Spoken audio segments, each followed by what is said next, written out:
Mein Künstlername ist Caro, aka KAROCRAFTS. Today I'm doing an interview with Dose magazine. Perfect.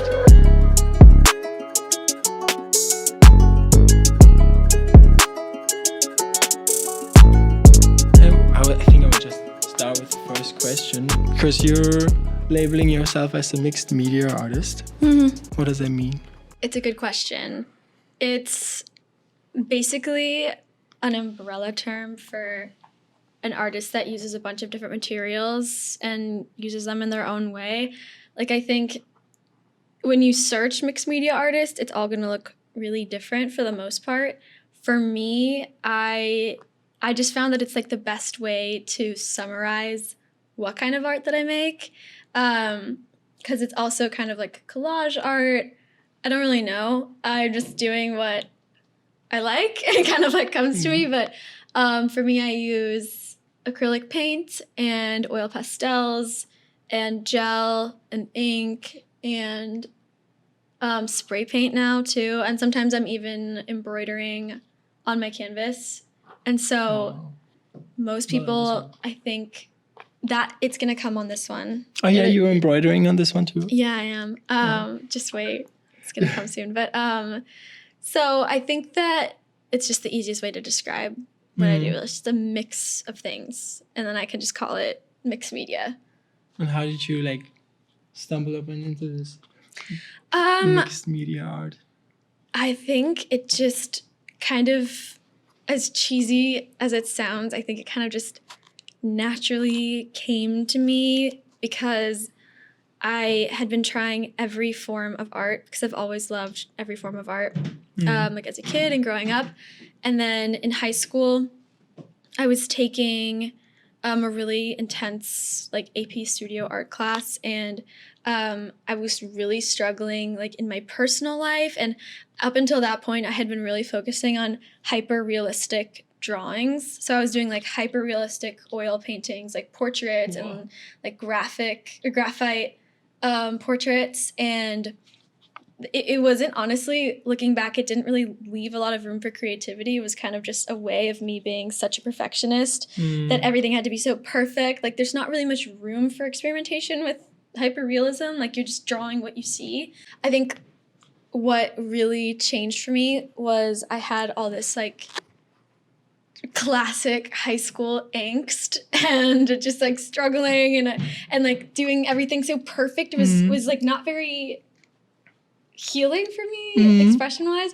And so I was just like in this point of kind of like frustration, and I put everything on a canvas. I just started going at it. Like I just like started putting random colors. I started doing random paints, like not really following rules of any sort. There wasn't anything that I saw, nothing like, no like inspirational artist or piece that I saw that kind of informed that. I just went for it and just did whatever came to my mind, and it was really, really freeing, like mentally and physically, and it became like my favorite piece ever, and I still have it in my room because it kind of like reminds me. But ever since then, I've just been doing stuff like that. So that was like 7 years ago?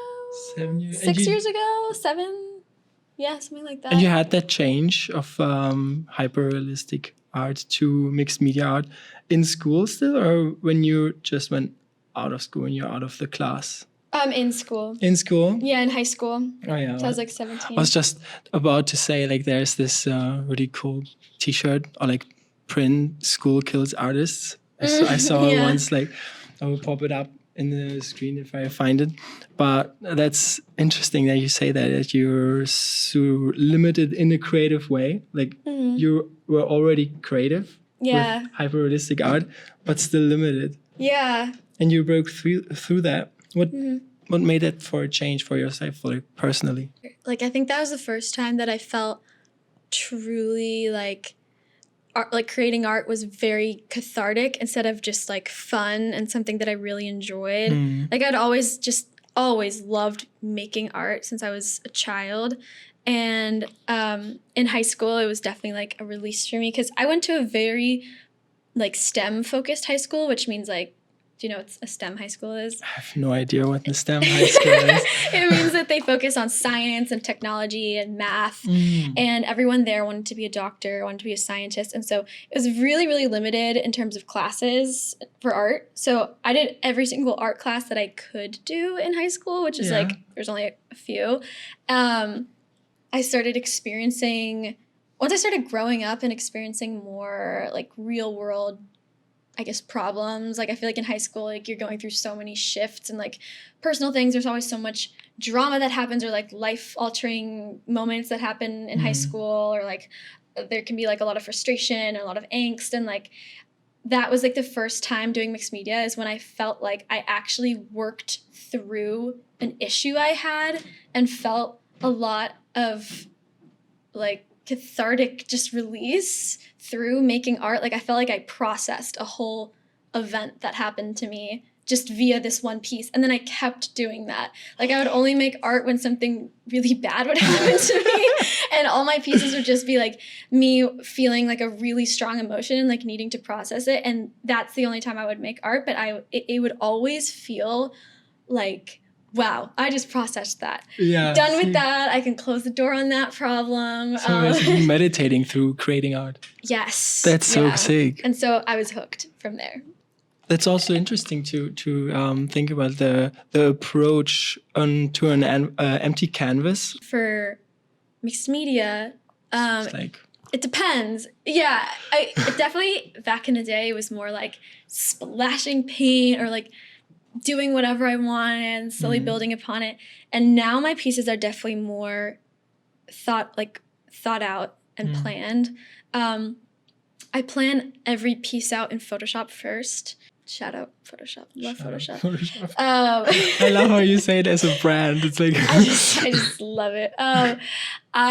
But what I do, I mean, in terms of like approaching an empty canvas, I always start with a song, like music. I think pretty much all my pieces they come from songs and also feelings. Basically, like my whole concept that I've been working on since I've kind of started doing this and like taking it seriously like 5 years ago was finding a song that like I absolutely love, and then like what was I feeling kind of in that era of my life when I was listening to the song, and like what did it get me through, like what's like the feeling I associate plus that song. It's good shadow work. So it's yeah.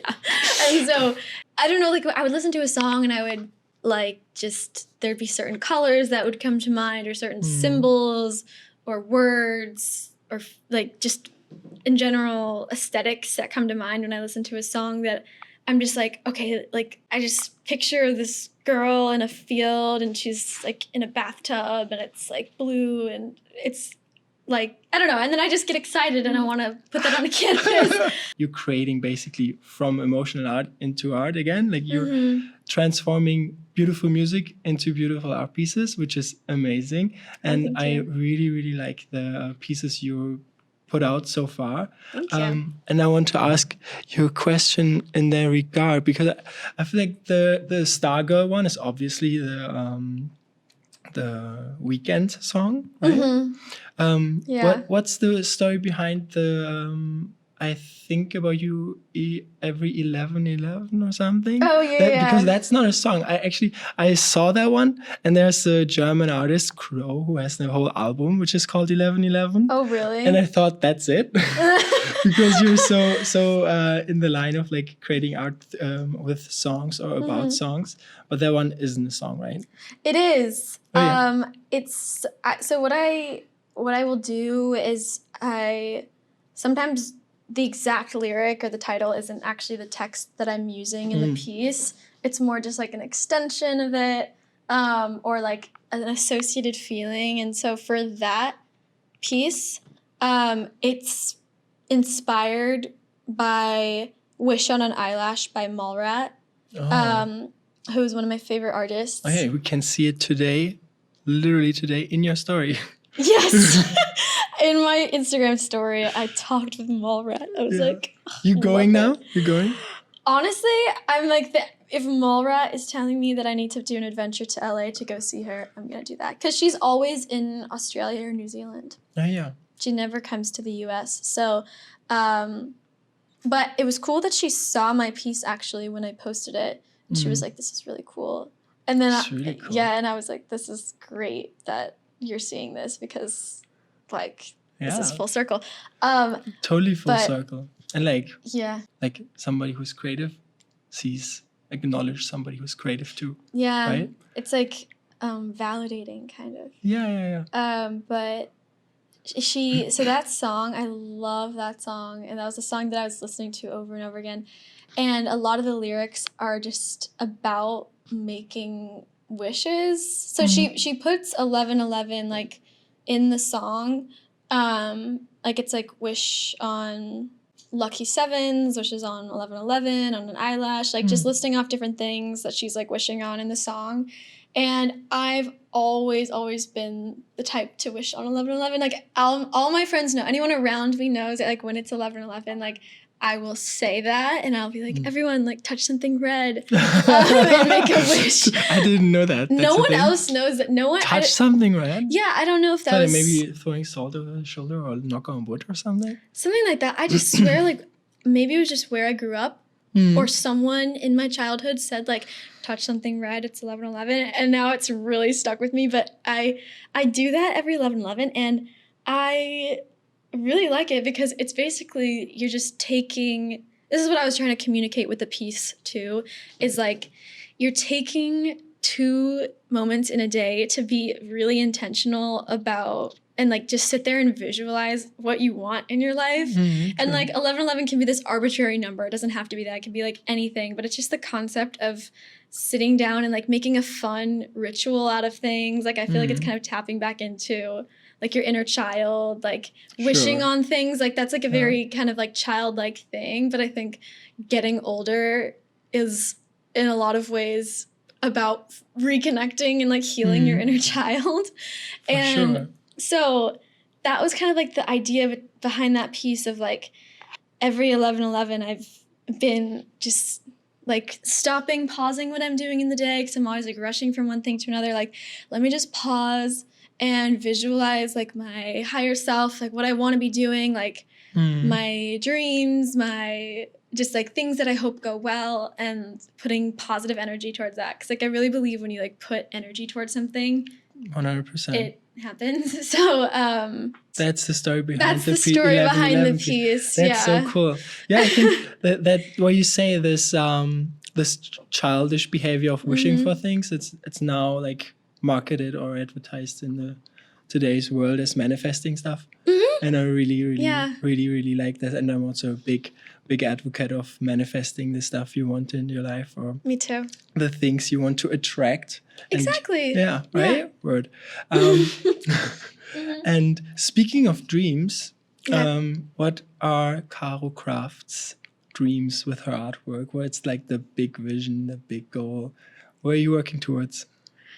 That's a great question. I mean, a shorter term goal, I'll give you like short term and long term. Short term, I would love to eventually have a team that like really cares and really likes what I'm doing and believes in the artwork and like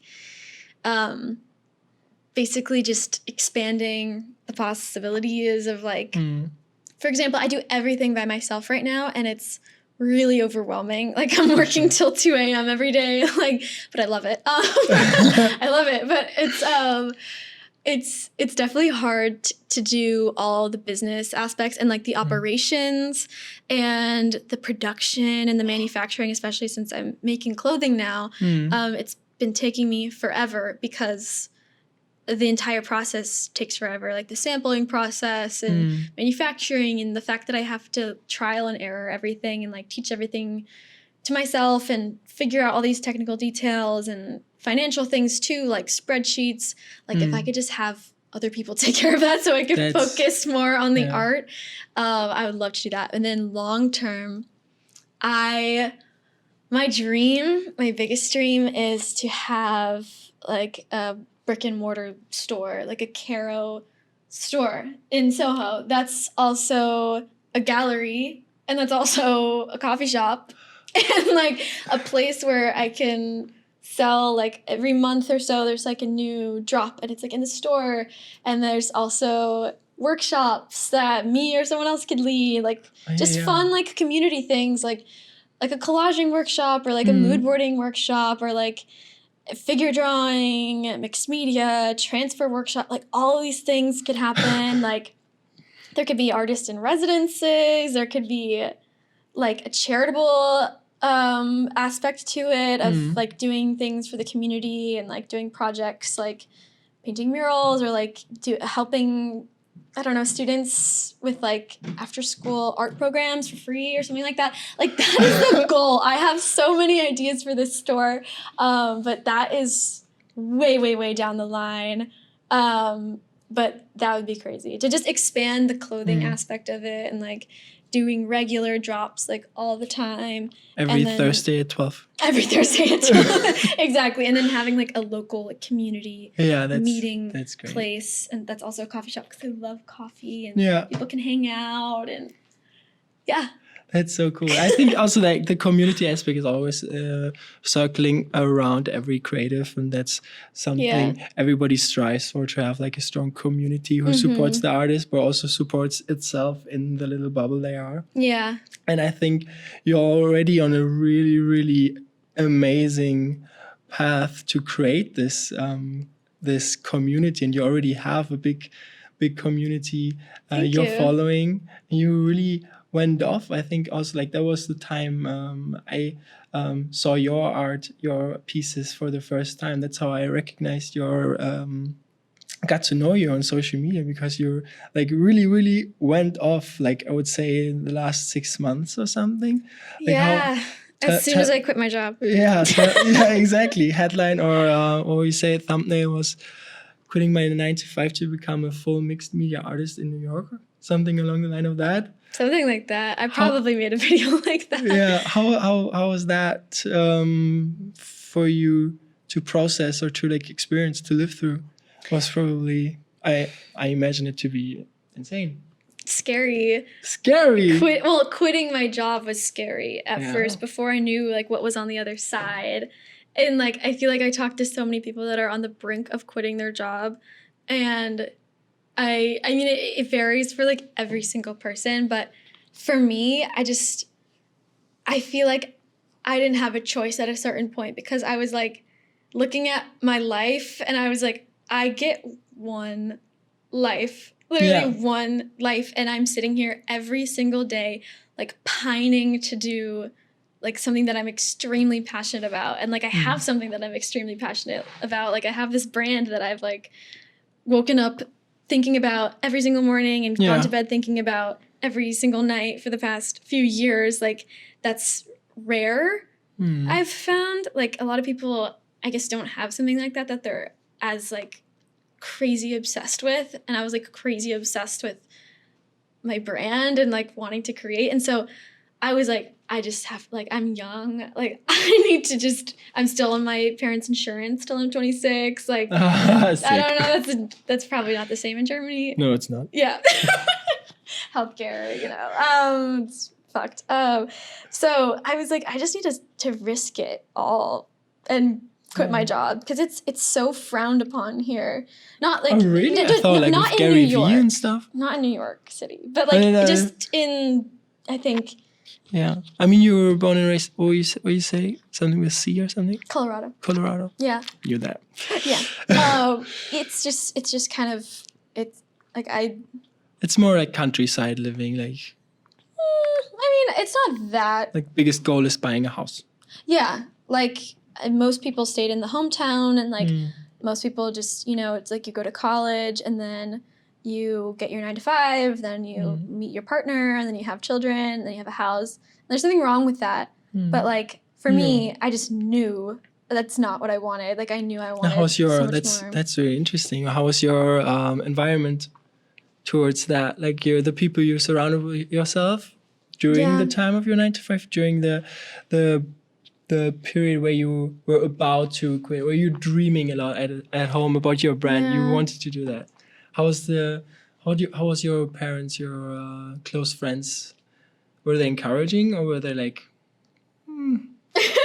I think that almost everyone around me was like, yeah, like you could do this if you really tried. Because I think the people closest to me see that I'm working on it every single day till 2 a.m., even with my 9 to 5, and they see that I am so obsessed with it, and the people I surround myself with, which is like something that I really believe in, is like you are a sum of your 5 closest people. Yeah. Like my best friend in the whole world, she's an entrepreneur, and she like is doing her whole thing by herself and has her own company. And so having her constantly tell me like, yes, like you can do it, like Do it. just. That's great. And that's something I put in this piece is leap and the net will appear, because I read that and I was like, yeah, like if I leap, if I jump, like I know myself, I'm not just gonna sit there on the couch and do nothing. If I have no 9 to 5, I'm not just gonna be stagnant. I'm not gonna like fail. Like I know I will like work triple as hard and like make it happen. And so that was easy to explain to people around me in New York City who were also doing the same thing. Like everyone in this studio has the same experience. Everyone in the studio has quit their 9 to 5 to do something creative. So it's like, this is normal here. Like what I'm doing is normal here, but like outside this bubble, not so much. But that's true. And my parents were like, my dad was like, whatever. Like whatever. He was like, I'm not paying your bills. Like you do what you want. You figure it out. Like, like go do it. And then my mom just didn't understand. I mean, it's just a different generation. But now that she sees that I'm making like more money than I was in my 9 to 5, like she's like, okay, okay, go keep going. I'm proud of you. Like this is amazing. She was nervous for me to be like an artist. Of course, parents are protective. Yeah, of course, yeah. And it sounds kind of crazy, but it does. I was like, no, Mom, I swear, like I can do this. Like just give me a chance. Also, I'm like, you can't stop me. Like I live in New York. You don't pay for anything. Like you can't stop me. It's my life. Watch me. That's big. Well, speaking of the bubble you're living in here in New York, speaking of the creative people you surround yourself with all the entrepreneurs and your best friend. Tell me a bit. How's the life as a creative in New York, or life itself in New York? Because I'm sure a lot of people, they imagine it being the best thing on earth, including myself. Being a creative in New York? Being a creative in New York. It's the dream. Yeah, I mean, it's literally like, I feel so incredibly grateful and lucky that like, because there used to be, I mean, I feel like people will ask you like, oh, like, what's the dream? Like, what are you doing? Like, but what's the dream? And like before it'd always be like working full time as an artist. And now like I literally get to say like, I am like currently living my dream. Like what I'm doing right now is my dream. So, Beautiful. Which is crazy. And I feel like if I told myself this when I was 18, like I literally would not believe it at all. I thought I was going to work at some cubicle in Alabama. And just figure it out and have kids or something. It's just so inspiring. It's so fun. It's so energizing. But I mean, I also don't want to over romanticize it. It is hard because there's so many moments of self-doubt, and there's so many moments of like financial worry, of course. It's one of the most expensive cities in the world. Definitely, and, like, we're all freelancers. Like, we all are in charge of our own money, and we're all young, and we're all constantly trying new things or, like, making mistakes. Shit always happens. Like, something could go so wrong, or, like, a drop could fail, or, like, that's always going to happen no matter who you are. Like, it's, especially when you're young. And so it's, it makes up for it, though, just having the freedom to, like, do what you want. It's so fun. But you have to have a lot of discipline, I think, to succeed. For sure. And I feel like so many people are incredibly talented and creative, but I think the ones that really, like, push through and succeed are the ones that have that, like, organized aspect, too, and, like, know how to time manage and know how to project manage themselves and know how to not get carried away with all the freedom. Yeah, I get that. Yeah, like you still have to say no to certain social things, and like maybe you have to just work a lot harder than your friend in a 9 to 5. Like but it's worth it because I love it. Because I love the work. Yeah, if you love what you do, you never work a day in your life. True. How do you cope with those struggles of like how you make everything happen? Because you're so young and living in New York as a full-time artist, like all the struggles you just listed, like I'm pretty sure a lot of people who are still in a 9 to 5 trying to become also full-time artists. They have also these struggles on their con list and be like, I'm not going to do it. But like how you persevere, how you go through them. I feel like I'm just so positive and just optimistic. When things are tough, I try to always look at it as the universe giving me time to ground myself, figure it out, make a plan. When shit gets crazy, I'm my calmest. Like I'm a very like calm person. Like I'll get stressed, but I'm calm about it. And like I just swallow it. No, I'm not swallowing it. I'm like breathing through it. And I think it's because I was raised really spiritually in Boulder, Colorado. It's a very like... Isn't there a song about it? There's a lot of songs about it. Like this one, Chainsmoker? Yeah, like roommate back in Boulder. Yeah, mattress thing. In like a car or something. Yeah. It's a big college town too. But anyways, just like trusting my process, like that there's ups and downs and just, I can also just like take, what's it called? Comfort. I can take comfort in knowing that I have a plan and that I planned this out and I'm sticking to it. Yeah, and I'm sticking to it. And like things are like, everything's gonna be okay. Like I think I just do a lot of self-soothing, and actually this piece is all about that. It's so sick. You can literally see everything always works out for me. I live and breathe past manifestations. Today. It's just like a stream of consciousness of like things that I repeat to myself. But so cool. But I'm like here to tell you that it works. Yeah. But like, it works. Like I'm here and I'm doing it. And I swear just like the craziest things will happen to me right after a moment of self-doubt when I'm like, it's okay. Like you're going to figure it out. And then like the next day I'll get an email from like a crazy brand, like offering like a good partnership that's like financial worries gone. Like I'm good. Like I truly think so much of it is hard work, but so much of it is like good energy and just like continuing to just move on, not getting frozen and stagnant. Because when you get panicked, you're like, I don't know what to do, but like just keep going, like day by day, and consistency, and it pays off. It really does. Really good. Like the universe rewards that. That sounds crazy, but I mean, I believe it. No, it doesn't. It's fact. I love how this turned from like talking about your arts and crafts into a motivational TED talk. Thank you. I really like that.